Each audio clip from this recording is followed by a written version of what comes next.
The following story is also available as a read-only version. Check the link in the description if you're interested.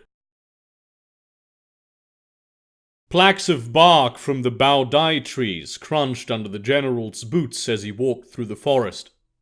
Much like the trees of Earth lost their leaves every autumn, the tall, thin trunks of Redwall's most iconic plant formed an insulating layer of bark that protected their mucus sap from freezing in the winter, then shedded when it got warmer. Now, during springtime, their naked lilac wood was exposed to the gentle winds which carried away their tiny spores. High up in the treetops, their leaves were still in the process of unfolding. Come summer, their cover would make the forest floor dark as night. Though he had gained his medals and honors fighting in the close quarters of densely populated cities, and his palatial mansion offered every comfort available in civilized space, the large swathes of untouched wilderness had always been the part of his estate in which he felt most comfortable. A glowing deer sprinted away from him in the distance. The general spotted it, but did not raise his rifle. It was a squat, thin-limbed animal without a clear distinction between head and neck. Its leathery black skin was covered in luminescent bacteria shining in different shades of blue. It was not the game he was looking for today. Lucas, as his weapon was called, had been the subject of his derision for many years. Though it was a state-of-the-art weapon capable of shooting magnetically accelerated flechette bolts over vast distances with great precision, it was a display of vanity that he, a man coming from a long military tradition, could not appreciate. From stock to barrel, the entire rifle was fashioned after a lunging snake. The extravagantly carved mahogany wood chassis was lined with silver and bronze, so much so that one would be inclined to believe the weapon was impossible to hold comfortably for all the ornamentation. But everything that needed to be ergonomic was shaped to match. It was the reason why this weapon cost as much as a luxury grav car. Lucas was a work of art, and that was what the general had always hated about it. Weapons were meant to be tools. He had paintings in his mansion, sculptures, a small library dedicated solely to poetry. He owned copies of Rembrandt, Dupree, Picasso, Hai-Jai, and Kahunen, originals of Varkin, Yamamoto, and Descario. There was a priceless Promazzi in his winter study depicting the double moonrise of Nova Etruschia, where he'd met his wife. But fancy guns were where he drew the line. His wife had not. As a British noblewoman of the finest pedigree, Lucas had been a gift from her father on her 16th birthday, a Studio Ludgov custom job. It was all the general had left of her. Trees rustled in the distance. It was difficult to rattle these enormous pillars. Though they were thin, their compressed sap gave them a kind of hydraulic support that continued to intrigue those few biologists that managed to find their way to this particular world in the great expanse. The general unfastened a metal stake from his belt and rammed it into the ground. After a few seconds, a holographic arrow appeared hovering above the sensor, pointing in the right direction. Smiling, the general picked it up and moved. Today's hunt was going to be a fine one. The general listened to the whispers of the forest.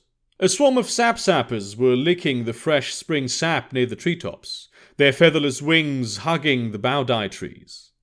They cackled as the general passed underneath them, some turning their perfectly round heads by 180 degrees to look down at him with 3 obsidian eyes, trying to ascertain whether or not he was a danger to them. He was after a different quarry, a creature so rare that one passed through his estate maybe once a year, if at all. He'd installed an expensive sensor array just to be informed when it came around, and so far, even after 7 attempted hunts, he'd been unable to kill it. In his mind, his wife suggested he renamed the mansion to Castle Ahab. She'd been dead for 20 years, yet she lived on in his head, a painful shadow of who she had been. After an hour of trekking through the alien forest that was his home, the general rammed the sensor into the ground again. The arrow reappeared, pulsating this time. The gentle vibrations of his quarry's snores were strong enough that it must be within half a click. With a smile on his face, the general began placing pheromone dispensers, and hid in a darkened corner, Lucas at the ready. It took only a few minutes for a deep, booming roar to reverberate through the forest. It was a sound meant to attract females in heat. The louder it was, the stronger the male. This one was particularly sonorous. Trees broke apart as, hunched over like a gorilla, a red-walled Sasquatch made its way to the general's pheromone dispensers. Millions of hair-thin filaments hung from its pale green arms and legs, dragging across the forest floor, picking up nutrients. When the creature rose to stand on its hind legs, it was twice as tall as an average human, and 4 times as broad. Its 3-eyed cuneiform head was bigger than the general's torso during his youthful weightlifting days. The moment he saw it, the general knew that this one was called Moby. The wart-covered skin bag on the Sasquatch's chest inflated as it let out another booming roar. It was so loud that, had the general not worn adaptive earplugs, he would have been disoriented by its sensory overload. Moby seemed confused at the lack of viable females, and roared again, angrily this time. The general aimed for its short neck, waiting for the creature to turn around so he could rupture its spine, which, instead of containing nerves, pumped and distributed the creature's equivalent to blood. Instead, Moby smelled the air, more attentively this time, and began looking around. Not 3 seconds later, it had spotted the general. He reacted immediately, swerving Lucas and planting a gash of flechette arrows in Moby's right and central eyes. It would make it more difficult to hang the creature's head on the living room wall, but this wound had a story beyond him having used a high-powered sniper rifle to plant a bullet in Moby's brain from afar. The beast roared furiously behind him, and the general darted away into the trees, looking for a place of safety. He wasn't young anymore, but rigorous training and gene therapy ensured that he was still very much healthy. With its right eye out, Moby's depth perception was compromised. The central eye was specialized to see color and movement, meaning that the confused creature would have trouble spotting him if he stood still. But Redwall Sasquatches were smart enough to be ascribed basic sapience, and so he would be able to recognize him eventually. Though the general was fast and nimble, Moby was large and strong. The trees behind him cracked apart as the creature broke through them, bellowing so loud that the general could feel it in his feet. He ran as fast as his legs would carry him, spotting 2 boulders just close enough that Moby would have difficulty passing in between them. He slipped through and came to a halt, turning, aiming for the beast's chest. But Moby had circled around, cutting off the general's way home. He took aim again, this time for a weak spot in the shoulder that would make it bleed out, but missed. Moby looked at him, roared again, and lunged forward. The forest ahead was not as dense, negating the general's advantage. He could feel his lungs starting to burn, cursed himself for having been too proud to increase Lucas's penetrating power and take Moby out with a headshot. He was risking his life just because he didn't want his trophy ruined.